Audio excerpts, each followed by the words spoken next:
Amém? Senhor Jesus, Jesus é o nosso Senhor. Então hoje, irmãos, nós vamos continuar desfrutando de alguns aspectos da igreja, sendo o foco hoje a família de Deus. Amém? E eu queria começar lendo com os irmãos Efésios capítulo 2, versículos de 4 a 6. Queria que todos lessem de pé. Amém?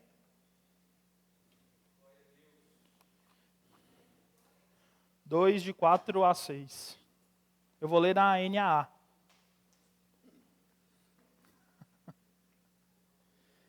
Senhor Jesus. Amém. Mas Deus, sendo rico em misericórdia, por causa do grande amor com que nos amou, e estando nós mortos em nossos delitos, nos deu vida juntamente com Cristo. Pela graça vocês são salvos. Senhor Jesus. Já está tão habituado que foi. Amém. Amém. Podem sentar, irmãos. Senhor Jesus. Amém. Que bom, né? Pelo menos os irmãos estão sabendo. Provavelmente se ninguém soubesse aí. Senhor Jesus. Então, irmãos, hoje nós vamos falar um pouco sobre a família de Deus. Vamos lá. Sobre a obra-prima de Deus e sobre a habitação de Deus no Espírito. Senhor Jesus. E começando pela família, né? Eu sempre vi a vida da igreja como, de fato, uma família para mim. Um lugar onde eu me sentia à vontade, onde eu conhecia os irmãos, onde eu tinha liberdade para servir, onde eu era amado, né? Onde eu tinha um lugar, de fato, de descanso. Né? Independente da localidade que eu ia, eu me sentia da mesma forma. Né? Às vezes, por exemplo, eu nasci, até os 6 anos eu reuni lá no Gama. Aí depois fiquei 20 e tantos anos reunindo no Bandeirante. E agora estou aqui no Guará. Né? E em cada localidade que eu ia, eu me sentia amado e recebido da mesma forma. Porque a igreja é uma só. Né? E de fato, você tem que se sentir na igreja como uma família. É claro que não é porque é uma família que você não vai ter problemas, não vai ter dificuldades, muito pelo contrário. Né? É justamente por ser família que nós vamos ter muitas dificuldades na igreja. Vamos ter muitos atritos, né? Mas o Senhor está aí para trabalhar em nós. Senhor Jesus. Então, irmãos, essa igreja, ela é a família de Deus. Né? E isso é uma questão de desfrute. A família está aqui para você desfrutar. Né? Eu, por exemplo, quando eu vou à casa dos meus pais, né, eu vou lá e simplesmente desfruto. Desfruto da presença do meu pai, desfruto de tudo que ele tem, da comida dele principalmente. Né? Eu sempre vou lá, eu me sinto à vontade, eu me sinto seguro, eu me sinto bem, porque eu estou na casa do meu pai. Né? Eu estou na casa de um familiar, uma pessoa que eu confio. Né? Senhor Jesus. E vir na igreja, irmãos, vir as reuniões da igreja, você tem que se sentir assim também. Você tem que se sentir bem, você tem que se sentir confortável. Você tem que sentir que você faz parte dessa igreja. Você não pode vir aqui e sentir que você está alheio a todos esses irmãos, que você está alheio a essa esfera. Muito pelo contrário. Senhor Jesus. E assim como na sua casa, né, você tem responsabilidades, na igreja você também tem. Né, por exemplo, na igreja nós temos serviços. Né, em casa eu também tenho os meus serviços. Né, por exemplo, é muito bom quando eu chego em casa às vezes cansado, eu chego... A Cíntia limpou a casa, a Cíntia fez comida, a Cíntia passeou com os cachorros, e é uma maravilha você ser servido e estar naquele ambiente maravilhoso. Mas, né, como todos os irmãos sabem, a vida não é só de você ser servido. Vai ter ocasiões em que eu vou ter que fazer todas essas coisas. Né? E a vida da igreja também é assim. É muito bom você vir na reunião, ter um irmão para te recepcionar, ter um irmão para tocar o louvor, um irmão para compartilhar uma palavra, muitas vezes um irmão que preparou um almoço para nós. E isso é muito bom, mas a sua vida da igreja não pode se limitar a isso. Né? A sua experiência de igreja, de igrejar com os irmãos, ela não pode se limitar a simplesmente vir e você só desfrutar. Não, muito pelo contrário, você precisa ter responsabilidades na casa de Deus, porque você também precisa experimentar como é servir os irmãos. E é de fato para mim maravilhoso. Em toda a minha experiência, acho que eu nunca fiquei 1 ano sem servir, 1 mês sem servir. Onde quer que eu ia, os irmãos me davam trabalho, os irmãos me davam serviço. Né? Quando eu mudei aqui para o Guará, os irmãos lá do Bandeirante me deram uma orientação. Falaram, você casou, primeiro ano, você tem que cuidar da sua casa. Depois você cuida da casa de Deus. Eu falei, amém, maravilha. Né? Vou sentar, vou desfrutar como eu nunca fiz. Né? Porque lá no Bandeirante eu não tinha folga. E eu cheguei aqui, irmão, se eu vim em 3 reuniões sem servir, foi muito. Né? Já me colocaram serviço, falaram, você sabe fazer isso, você já sabe fazer isso, e vamos lá. E, irmãos, por mais que eu queira muitas vezes ter essa vida da igreja confortável, ela não é confortável. A vida da igreja, a gente está aqui para servir.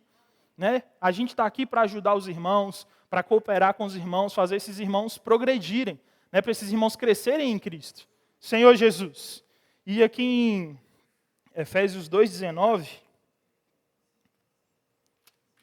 fala assim, assim, vocês não são mais estrangeiros e peregrinos, mas concidadãos dos santos e membros da família de Deus.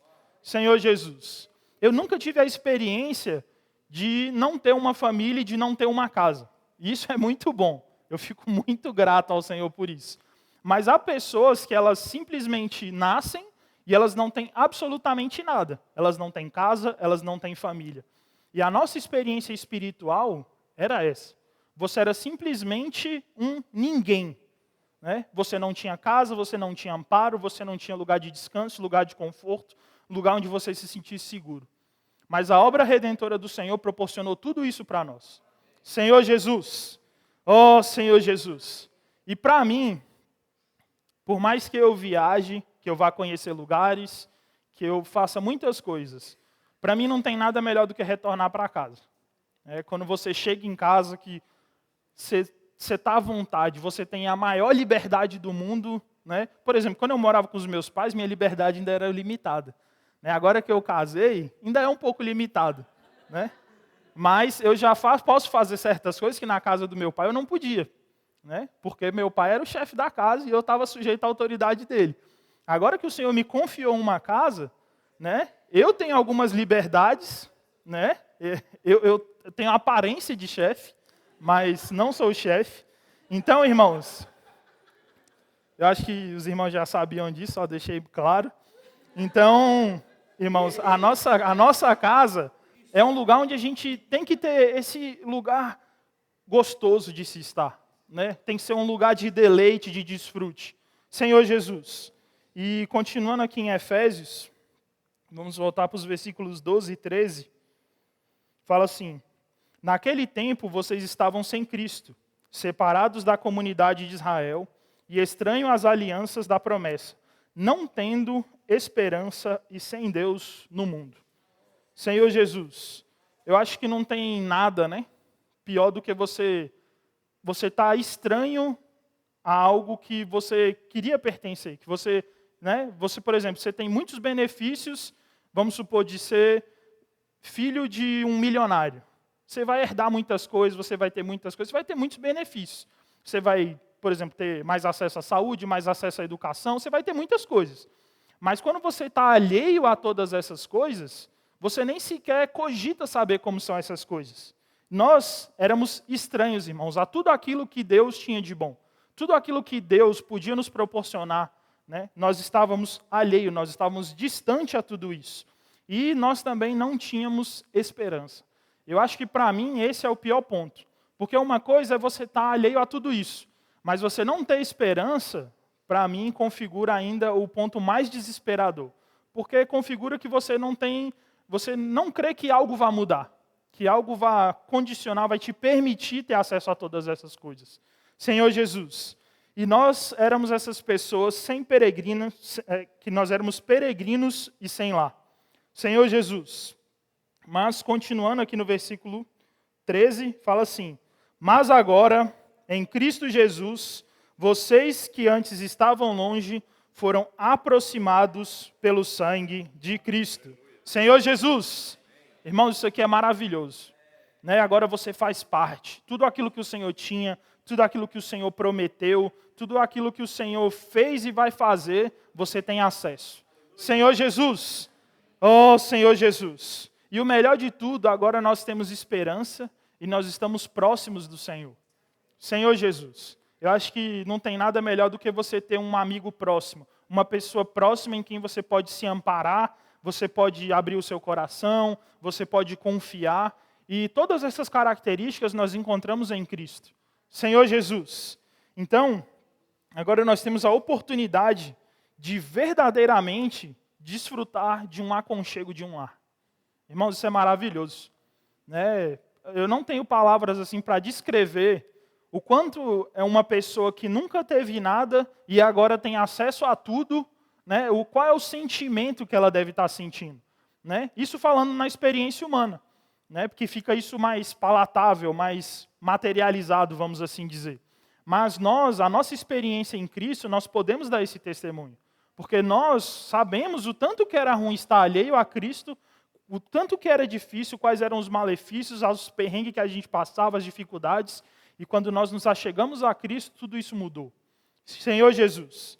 Então, nós agora temos esse lar maravilhoso e melhor do que isso ainda, nós temos irmãos que estão lá fora sem lar.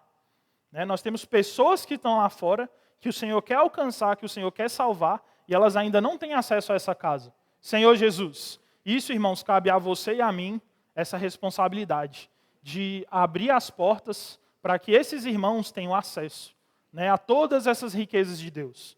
Senhor Jesus, e nós desfrutamos, durante a semana ali, de 3 parábolas ali em Lucas, falando desse retorno, de alguém que não tinha nada, se perdeu e depois reencontrou o Senhor. Foi falado para nós a parábola da ovelha perdida, da dracma perdida e do filho pródigo. Eu não vou entrar em detalhes nas 3 parábolas, vou entrar aqui mais na parábola do filho pródigo. Eu queria ir com os irmãos para Lucas 15.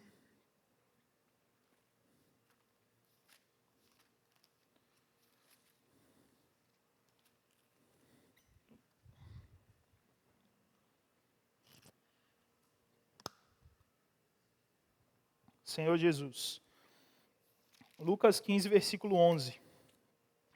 Fala assim: Jesus continuou: certo homem tinha 2 filhos. Versículo 12. O mais moço deles disse ao pai: Pai, quero que o Senhor me dê a parte dos bens que me cabe. E o pai repartiu os bens entre eles. Senhor Jesus, quando eu estava desfrutando dessa passagem aqui, ficou claro para mim o tanto que o filho pródigo era alguém insatisfeito. Porque ele tinha tudo. Você está numa casa confortável, seu pai cuidando de todas as coisas, você tem, provavelmente ele tinha saúde, educação, segurança, tinha riquezas, tinha tudo. Tudo que um jovem poderia querer naquela época, ele tinha acesso. E essa insatisfação no coração dele foi o início da sua ruína. Senhor Jesus. E o mundo hoje, irmãos, ele prega essa insatisfação. Se você for olhar, muitas coisas das quais nós temos e nós possuímos, nós estamos insatisfeitos com elas. Poxa, eu estou insatisfeito com o meu carro não é bom o suficiente. Aí eu vou lá, me esforço, trabalho não sei quanto tempo, abro mão de muitas coisas que eu poderia ter desfrutado para comprar esse carro. E quando você compra esse carro, sai um melhor. Ou sai algo que você almeja ainda mais. Eu falo isso porque eu gosto muito. Eu sempre, desde de menino, eu sempre fui apaixonado por carros. E eu falo assim, cara, esse carro é sensacional. Aí eu olho as descrições, o perfil, tal, não sei o que, beleza. Ano que vem, irmãos, vai sair outro. E ele vai te chamar a atenção do mesmo jeito. Você fala, caramba, como é que os caras conseguiram mudar tanta coisa? Não é. É basicamente o mesmo carro com umas coisinhas a mais, e a gente fica insatisfeito no nosso coração por pequenas coisas como essa. Poxa, o meu celular. Não, meu celular não está bom, não. Eu acho que esse aqui, que já tem essa função aqui, é melhor. Você compra, irmãos, às vezes nem ano que vem, às vezes no mesmo ano, já sai outro. E você continua insatisfeito por coisas tão pequenas. E às vezes por essas coisas tão pequenas, nós perdemos coisas muito valiosas. Você vê o filho pródigo, por uma insatisfação de bens e riquezas, ele perdeu a sua casa, perdeu a sua comunhão com o pai, perdeu todo o seu desfrute, toda a sua segurança por uma insatisfação que ele tinha no seu interior. Senhor Jesus, oh Senhor Jesus, nós temos que ter em mente que muitas vezes aquilo que nós possuímos já é o suficiente para nós. Já é aquilo que o Senhor separou de melhor para nós. Não é aquilo que o Senhor deu, que falou que isso aqui é para você, isso aqui é suficiente. Não tem o porquê de você querer mais do que isso. Né? Senhor Jesus, mas essa insatisfação muitas vezes ela brota no nosso coração. Fala, não, eu tenho isso aqui, mas isso aqui não é suficiente. Ah, eu tenho uma casa assim, essa casa não é suficiente. Eu preciso de mais um quarto, preciso de mais um banheiro. Amém. Você compra. Não, agora eu preciso de um quintal. Não, agora eu preciso de uma casa com mais vaga de garagem porque eu comprei outro carro. Irmãos, sempre essa insatisfação vai brotar no nosso interior. E o mundo, ele vai pregar isso, porque ele quer que você se sinta insatisfeito, para você ficar buscando isso o resto da sua vida. Né? Senhor Jesus. Então, irmãos, nós temos que tomar cuidado com essa insatisfação. E continuando aqui em Lucas, versículo 17, fala assim: Então, caindo em si, disse: Quantos trabalhadores de meu pai não têm pão com fartura, e eu aqui morrendo de fome? Vou me arrumar, voltar para o meu pai e lhe dizer: Pai, pequei contra Deus e diante do Senhor. Já não sou digno de ser chamado seu filho. Trate-me como um dos seus trabalhadores. E arrumando-se, foi para o seu pai. Vinha ele ainda longe, quando seu pai o avistou, e, compadecido dele, correndo, o abraçou e o beijou. O que mais me tocou aqui nessa passagem foi o tanto que a atitude do pai de correr e abraçar o filho. O pai, é claro, ele ficou decepcionado com a posição do filho, mas o pai ele sempre esperava que o filho retornasse.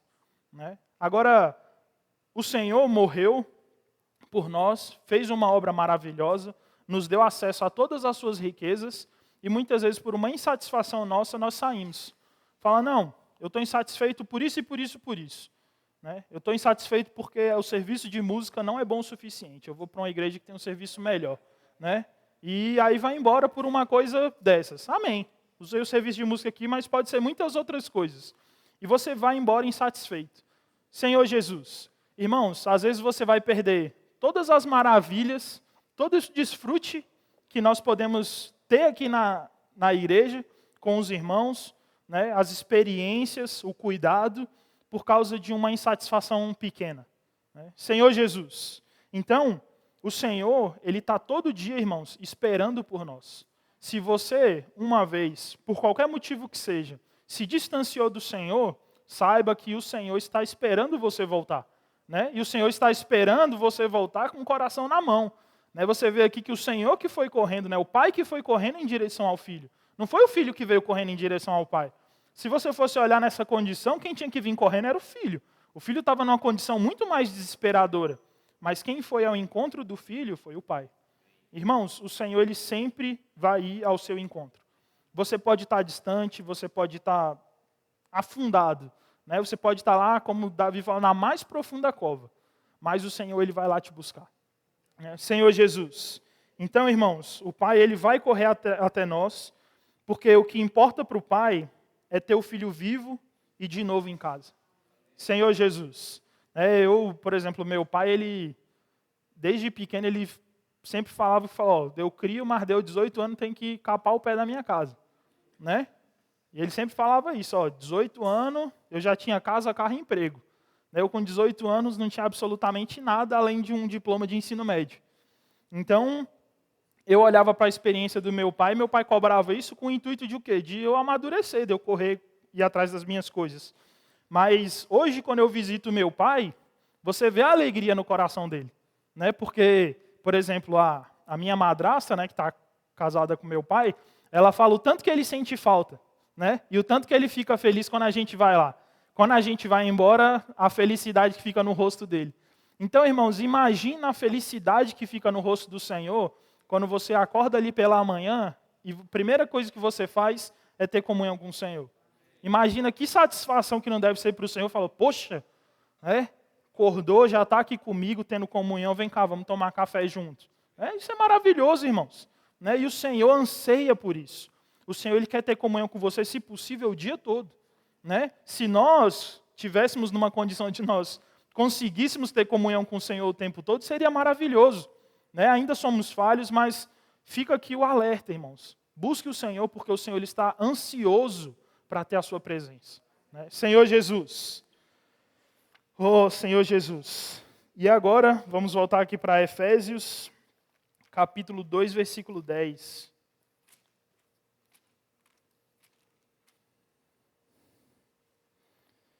Fala assim: pois somos feitura dele, criados em Cristo Jesus para boas obras, as quais Deus de antemão preparou para que andássemos nela. Como é que o Senhor não ia sentir falta de nós se nós somos feitos por Ele? Né? Nós somos feitura dele. O Senhor nos criou, né? Fez todo um plano, mandou seu Filho, tudo isso porque o Senhor nos amou. Né? O Senhor, o amor dele está depositado em nós. A obra dele dá testemunho disso. Né? Senhor Jesus. E aqui, quando fala feitura, né? Nós vemos que feitura do grego, poema, que significa obra-prima. Então nós somos a obra-prima de Deus. Eu vou pedir, Esdrão, projeta as imagens para mim aí, por favor. Produção. Esdrão é porque eu vi o Esdras. Isso aqui é uma obra-prima. E eu queria perguntar para os irmãos quem foi que fez essa obra-prima aí. Leonardo da Vinci. Muito bem, vamos para a próxima. Essa daí. Picasso. Vamos lá. Muito bem, Picasso. Eu não sei não, tem que olhar. Vai para a próxima. Essa aqui é difícil. É um Renoir. Senhor Jesus. Próxima. Essa aí. Tarsila, todo mundo conhece. A próxima. Michelangelo. E a última. Van Gogh. Eu peguei umas fáceis, para ficar fácil a aplicação. Pode parar, Esdrão. Obrigado. Aqui, vocês olharam o retrato e... porque eu não tinha. Eu pensei em pegar. Mas eu olhei no grupo, tinha foto só de alguns e de outros. Eu falei, não vou fazer acepção, não. Amém. Jesus é o Senhor. Então, irmãos, essas aqui são obras-primas de seres humanos renomados, né, que são reconhecidos. Mas nós, irmãos, aqui, cada um de vocês também faz parte de uma obra-prima. Cada de vocês pode ser uma pincelada de uma obra-prima. Sabia? Então, irmãos, isso aqui eu coloquei para ilustrar o tanto que, por uma obra você consegue reconhecer o autor. Então, pela obra que o Senhor faz na sua vida e na minha vida, as pessoas vão saber reconhecer o autor. Né? Ou seja, a transformação que ocorre na sua vida e na minha vida, as pessoas lá fora vão olhar, essa transformação não foi o Tales que conseguiu simplesmente em si mesmo. Né? Ele não leu 365 livros por dia, né? Mudou os hábitos, mudou a alimentação e se transformou nessa pessoa. Não, isso pode até ter ajudado, mas a transformação, ela vem única e exclusivamente do Senhor. Né? Senhor Jesus. Oh, Senhor Jesus. Então, irmãos, um artista ele pode ter muitas obras. Se você olha para tudo que o Senhor fez. Olha para o universo, olha para os planetas, olha para as estrelas, olha para a criação. O Senhor ele tem muitas obras-primas, ou muitas obras. Mas a sua obra-prima, né, pela qual ele quer ser conhecido de fato, é o quê? É a igreja. A igreja é a obra-prima de Deus. Senhor Jesus. Né, e ele considera essa a sua melhor obra. Né? A obra que fala assim, não, isso aqui vai mostrar a minha assinatura. Né? Senhor Jesus. Mas, aqui em Efésios 2, versículo de 1 a 3, fala assim. Ele lhes deu vida quando vocês estavam mortos em suas transgressões e pecados, nos quais vocês andaram no outro tempo, segundo o curso deste mundo, segundo o príncipe da potestade do ar, do Espírito que agora atua nos filhos da desobediência. Entre eles também nós todos andamos no passado, segundo as inclinações da nossa carne, fazendo a vontade da carne e dos pensamentos. E éramos, por natureza, filhos da ira, como também os demais. Agora você pensa, como é que você vai fazer uma obra-prima com esse tipo de ser humano que está descrito aqui? É impossível. A nossa mente não vai conseguir compreender. Nós somos materiais de péssima qualidade, né? Materiais que, eu olhando, eu não consigo ver caminho em fazer uma obra-prima comigo mesmo, né? Senhor Jesus. Né? Então, o Senhor, né, ele coloca aqui né, eu quero colocar, na verdade, para os irmãos aqui um questionamento. Nós éramos bons materiais? Não. De forma alguma. Você e eu não éramos bons materiais. Mas aí é que está a sabedoria de Deus. Né? Aí é que está a sabedoria de Deus. 1 Coríntios, capítulo 1, versículo 26 a 28.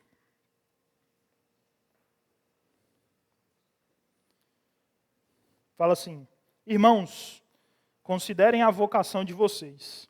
Não foram chamados muitos sábios segundo a carne, nem muitos poderosos, nem muitos de nobre nascimento. Pelo contrário, Deus escolheu as coisas loucas do mundo para envergonhar os sábios e escolheu as coisas fracas do mundo para envergonhar as fortes. E Deus escolheu as coisas humildes do mundo e as desprezadas e aquelas que não são, para reduzir a nada as que são. Irmãos, o Senhor tinha esse objetivo de fato, pegar algo que estava totalmente inútil, totalmente inutilizado, e fazer daquilo ali uma obra-prima. Né? O Davi leu aqui, no início da reunião, o Salmo 113, foi muito bom. Salmo 113, eu vou ler o 7 e 8. Fala assim: ele levanta o pobre do pó e tira o necessitado do monte de lixo, para o fazer sentar ao lado de príncipes, sim, com príncipes do seu povo. Irmãos, é literalmente a nossa experiência. O Senhor foi lá e pegou você de um monte de lixo para trabalhar e fazer de você uma obra-prima. Senhor Jesus. E o sentimento que brota em mim é que eu não mereço tudo isso. É muito investimento feito em mim. Eu olho assim e falo: rapaz, esse investimento é arriscado. Entendeu? Você vai colocar o dinheiro aí, não sei se vai ter retorno não, Senhor Jesus. Né? Porque eu olho para a minha condição, eu vejo um Thales caído. Eu vejo de fato um Thales que muitas vezes se parece com aquele que estava lá no lixão perdido e inútil. Mas o Senhor, Ele vê algo diferente em mim. Irmãos, o Senhor vê algo diferente em vocês. Senhor Jesus. E o Senhor, irmãos, Ele veio, Ele tratou com a nossa impureza. Nós estávamos numa condição perdida. O Senhor tratou com a nossa impureza, derramou o seu sangue na cruz, e você pode ainda hoje não ser a plena expressão de Deus na terra, mas um dia você vai ser. Um dia você vai se parecer com a obra-prima de Deus. Um dia você vai fazer parte daquela obra-prima e olhar e falar: de fato, o Senhor me transformou nisso. O Senhor trabalhou em mim a ponto de eu ser, do universo olhar, das criaturas olharem e apreciarem a beleza do trabalhar de Deus. Senhor Jesus. Oh, Senhor Jesus. E essa obra-prima, irmãos, ela é para ser apreciada. A igreja, o Senhor faz todo esse trabalho porque um dia o Senhor vai expor essa obra-prima para todo o universo. Vai falar: olha só, eu peguei esse homem aqui e fiz isso aqui.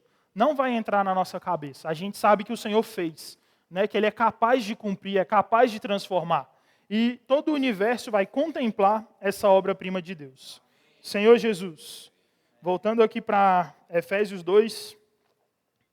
Vamos ler Efésios 2, 22.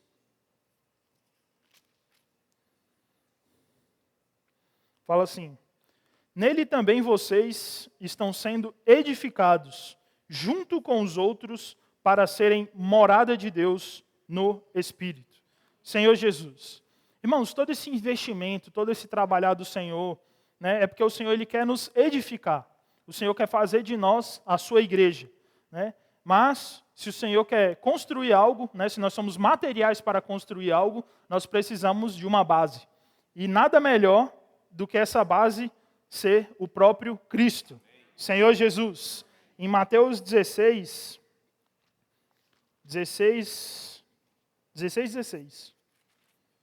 Vamos ler o 16 ao 18. Fala assim: respondendo Simão Pedro disse: o Senhor é o Cristo, o Filho do Deus vivo. Então Jesus lhes afirmou: Bem-aventurado é você, Simão Bar-Jonas, porque não foi carne e sangue que revelaram isso a você, mas meu Pai que está nos céus. Também eu lhe digo que você é Pedro, e sobre esta pedra edificarei a minha igreja, e as portas do inferno não prevalecerão contra ela. Senhor Jesus, irmãos, a base de toda a nossa fé tem que ser o próprio Senhor Jesus. Porque o Senhor Jesus, ele é inabalável. Não há nada que vai poder abalar Cristo. Cristo já veio, já passou pelo que tinha que passar para nos resgatar, e agora ele está sentado à destra de Deus. Então, que fundamento eu poderia usar no lugar de Cristo? É muito insensato nós alicerçarmos a nossa fé em algo que não seja Cristo. Senhor Jesus, então, nós, como materiais dessa edificação, o Senhor ele tem trabalhado para que nós sejamos materiais adequados, para que essa igreja seja edificada de forma adequada. Senhor Jesus, e o melhor material para edificar essa igreja é ouro, prata e pedras preciosas. Vamos ler aqui em 1 Coríntios, capítulo 3, versículos 12 e 13. Fala assim: e se o que alguém edifica sobre o fundamento é ouro, prata, pedras preciosas, madeira, feno ou palha, a obra de cada um se tornará manifesta, pois o dia a demonstrará, porque será revelada pelo fogo, e o fogo provará qual é a obra de cada um. Senhor Jesus, irmãos, nós podemos olhar muitas vezes para uma pedra preciosa e nos perguntar por que algo tão pequeno é algo de extremo valor. Porque aquela pedra ela não foi feita do dia para a noite. Ela não é forjada, os materiais que ali estão, os elementos que ali estão, sofreram intempéries do tempo, pressão, muitas outras coisas no decorrer de milhares, talvez de milhões de anos para se tornar aquilo. Então, por isso que ela tem um valor, porque não é algo fácil de se achar, é algo muito difícil, e por isso que nós damos valor a isso. E o Senhor compara os materiais que devem ser usados na edificação da igreja a esses materiais. Porque a nossa experiência com Cristo ela deve ser da mesma forma. A minha experiência com Cristo ela não vai se basear em algo que é criado do dia para a noite. Uma pedra preciosa ela vai levar anos para ser feita. A minha experiência com o Senhor também vai levar muito tempo para ser, de fato, algo que o Senhor possa usar na edificação. Ou seja, o Senhor vai trabalhar em mim durante toda a minha vida, vai pegar o Thales desde menininho, lá na salinha, lá no Gama, até o Thales, não sei quando, o Senhor vai trabalhar em mim, e o Senhor vai pegar durante toda a minha vida e falar, olha, o Thales, durante todo esse tempo, ele foi aperfeiçoado e ele se tornou uma pedra de valor. Senhor Jesus, irmãos, essa tem que ser a sua e a minha esperança, de que o Senhor trabalhe em nós no decorrer da nossa vida, para que algo de útil seja tirado dessa experiência, que o Senhor possa tirar e falar, isso aqui eu posso usar na minha edificação. Nós temos que lembrar que nós estamos servindo a um Deus que ele é muito grande, ele é muito santo, ele é muito divino. O Senhor ele não vai usar qualquer material para edificar a sua casa. Pensa você, nem você mesmo usa qualquer material para edificar a sua casa. Quem dirá o Senhor vai usar qualquer coisa para edificar a sua? Então, irmãos, nós temos que, de fato, buscar ser esses materiais adequados. Senhor Jesus, e muitas vezes nós podemos olhar assim, mas vamos colocar assim, um diamante ele é tão pequeno, que utilidade ele vai ter no corpo? Irmãos, independente se ele é grande ou se ele é pequeno, ele ainda é um diamante. Ele ainda tem valor. E para o Senhor não quer ver se você fez uma obra gigantesca, se você trouxe aqui 75 milhões de toneladas de madeira, feno e palha. Isso vai ser inútil, porque na hora que vier o fogo, vai queimar tudo. Então, nesse aspecto, para o Senhor, não é quantidade, é qualidade. O Senhor ele quer trabalhar para que algo que seja de fato valioso em você e em mim, seja extraído durante essa experiência com o Senhor, durante essa nossa caminhada com o Senhor. E a sua contribuição, você pode pensar, é pequeno, não vai ser muito útil para o Senhor. Muito pelo contrário, irmãos. Essa contribuição pequena tem muita utilidade para o Senhor. Nós vemos ali, por exemplo, a experiência daquela viúva que lançou algumas moedas e o Senhor falou que aquela oferta dela era maior do que a de todos os outros que ali passaram. Irmãos, o Senhor ele quer ver o nosso coração. se o nosso coração for de, Senhor, eu me converti, Senhor, a partir de hoje, eu abro o meu coração para o Senhor trabalhar em mim. Senhor, eu tenho comunhão contigo, eu busco o Senhor, eu busco ajudar os irmãos, servir os irmãos em espírito, né? Eu busco o Senhor trabalhar em mim, me abrir a esse serviço, passar pelas dificuldades. Irmão, se o meu coração é esse, o Senhor vai gerar algo de valor em nós. Né? Senhor Jesus, e não olhe para a quantidade. Às vezes você pode produzir um pouquinho, mas se aquilo era o que o Senhor queria de você e de mim, irmãos, é o necessário. Senhor Jesus. Então, trabalhar para Deus, irmãos, não é volume. Não fique pensando que você fazer muito para Deus, você está fazendo de fato muito para Deus. Às vezes o pouco que você faz é muito mais útil do que o muito que você faz. Muitas vezes você pode estar aqui atarefado, servindo em absolutamente todos os serviços, e chegar lá naquele dia o Senhor falar, não foi útil para mim esse serviço. Não gerou nada, foi muito volume, mas e aí?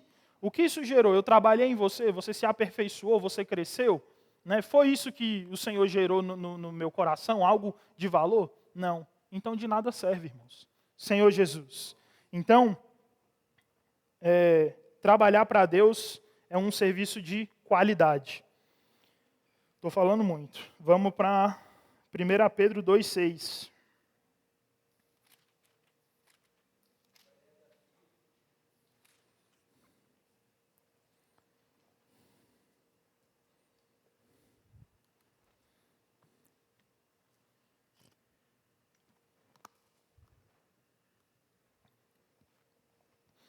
Fala assim, pois isso está na Escritura. Eis que põe em Sião uma pedra angular, eleita e preciosa, e quem nela crê não será envergonhado. O outro versículo que nós citamos durante essa semana foi Zacarias, capítulo 4, versículo 7.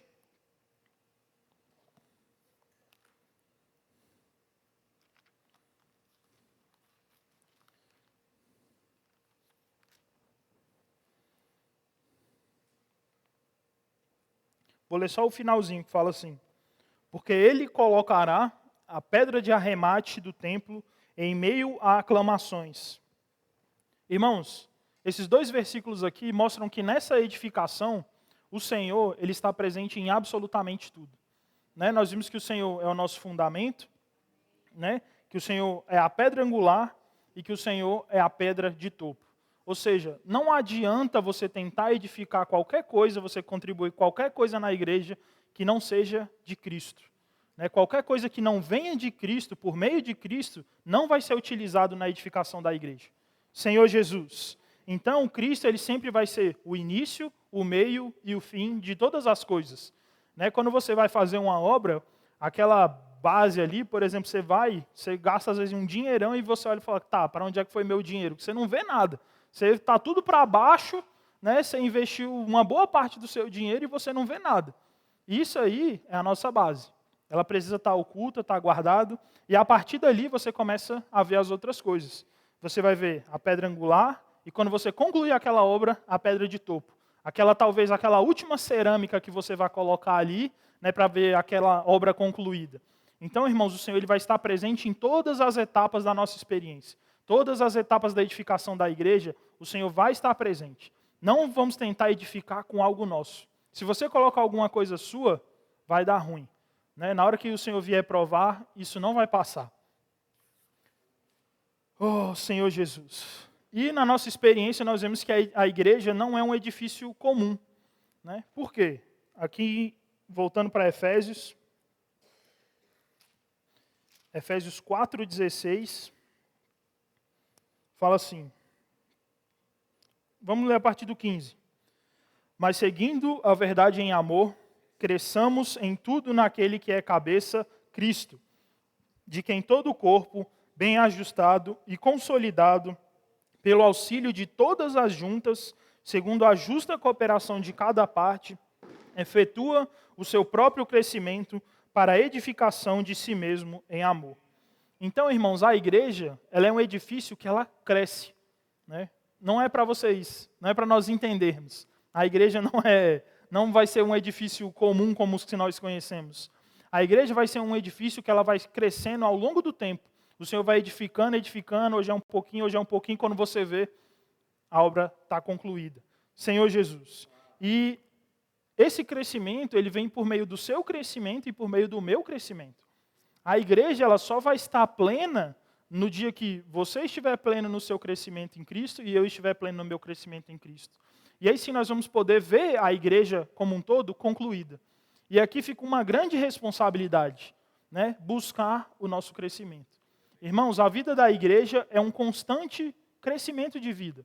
Né? É abrir o nosso coração ao Senhor, para que o Senhor use todas as situações do nosso viver diário, né? Para Ele ser acrescentado em nós, para Ele ser acrescido em nós. Né? E a partir daí nós utilizarmos esse pouquinho de vida para ir gerando mais vida. Né? Esse pouquinho de Cristo para ir gerando mais Cristo.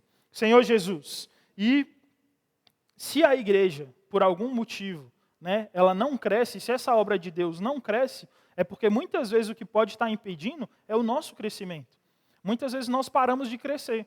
Ou muitas vezes o nosso crescimento pode estar anormal. Né? Você cresce um pouco ou você cresce só um braço. Você vai ficar errado, irmãos. A sua vida da igreja você tem que crescer de forma normal. A sua vida espiritual é um crescimento normal. Uma criança, ela nasce um bebezinho, vai se desenvolvendo, passa as suas dificuldades, engatinha, cai algumas vezes, aprende a andar, e mesmo aprendendo a andar, ainda vai cair outras vezes, e assim é o nosso crescimento com Cristo. Né? Hoje você pode ser alguém novo na fé, está engatinhando, né? Mas um dia o Senhor vai querer ver você de pé. Se você é um cristão que passa a vida inteira engatinhando, isso está errado. Não é esse crescimento que o Senhor espera de você. Né? O Senhor espera um crescimento normal, que você busque, cresça, né? E que você não fique sempre nesse estado de menino. Né? De um irmão que, poxa, 30 anos de vida da igreja e você age como um menino. Né? Eu não posso ter mais essas atitudes de menino, porque o Senhor ele já está trabalhando em mim há muito tempo, irmãos. Né? E o Senhor ele espera de mim esse crescimento. Oh, Senhor Jesus. E quando eu cresço, os irmãos crescem. Irmãos, se eu busco o meu crescimento, eu vou ajudar os irmãos a crescerem também. Né? A vida da igreja é uma cooperação e não uma competição. Né? Eu estou aqui para ajudar os irmãos estão aqui para me ajudar. Então, se eu estou crescendo, irmãos, vocês também vão crescer. Se os irmãos estão crescendo, eu vou crescer, porque eu estou junto com os irmãos. Né? Senhor Jesus. E aqui em Efésios 3, versículos 16 e 17, a primeira parte. Fala assim: peço a Deus que, segundo a riqueza da sua glória, conceda a vocês que sejam fortalecidos com poder, mediante o seu Espírito no íntimo de cada um. E assim, pela fé que Cristo habite no coração de vocês, estando vocês enraizados e alicerçados em amor. Irmãos, nós somos a habitação de Cristo. Por que o Senhor quer fazer toda essa obra em você e em mim? Porque o Senhor habita em cada um de nós. O Senhor ele quer uma igreja adequada com a sua grandeza, adequada com o seu poder. Então eu não posso entregar para o Senhor uma igreja michuruca. Eu não posso entregar para o Senhor uma igrejinha de fundo de quintal. Né? O Senhor ele quer trabalhar em mim para que a sua habitação seja adequada a Ele. O Senhor ele quer trabalhar em nós para que a igreja consiga expressar a grandeza que Cristo é. Ou seja, em nossas vidas nós possamos receber de fato quão grande Cristo é. Senhor Jesus. Então, irmãos, eu fiquei considerando que tipo de casa eu quero ser para o Senhor. Eu e a Cintia, a gente fica olhando lá, direto, a gente não tem dinheiro para nada, mas a gente fica olhando umas casas surreal. Fala, olha essa casa que top. A gente olha na Netflix, tem umas séries lá, das casas mais não sei o que do mundo, as casas mais top do mundo, as casas mais conceituadas do mundo. E a gente fala, não, essa casa aqui, mas se fosse eu faria assim diferente, eu mudaria isso, não gostei, não gosto disso aqui aparente e tal. Irmãos, nós temos que imaginar na nossa vida cristã, que casa que eu quero dar para o Senhor? Que casa que eu quero ser para o Senhor? Pense o seguinte, se eu vou receber os irmãos na minha casa, eu e a Cíntia passam uma semana limpando para receber alguém lá em casa. Para ver se diminui o cheiro dos cachorros, porque não tem jeito, irmãos. Então, assim, quando alguém vai à minha casa, isso que é só uma visita. Eu quero dar o melhor para aquela pessoa. Agora pensa, se em toda a sua caminhada cristã, você não ajeitou a casa para o Senhor, o Senhor vai chegar e falar, o que é isso, meu camarada? Você nem limpou a casa. Como é que eu vou habitar dentro de você se muitas vezes a situação está inabitável? Então, irmãos, consideremos que casa nós queremos ser para o Senhor, que tipo de habitação nós queremos ser para o Senhor. Né? E nós temos que zelar, irmãos, por tudo aquilo que o Senhor já construiu em nós e aquilo que por meio dele nós também vamos construir.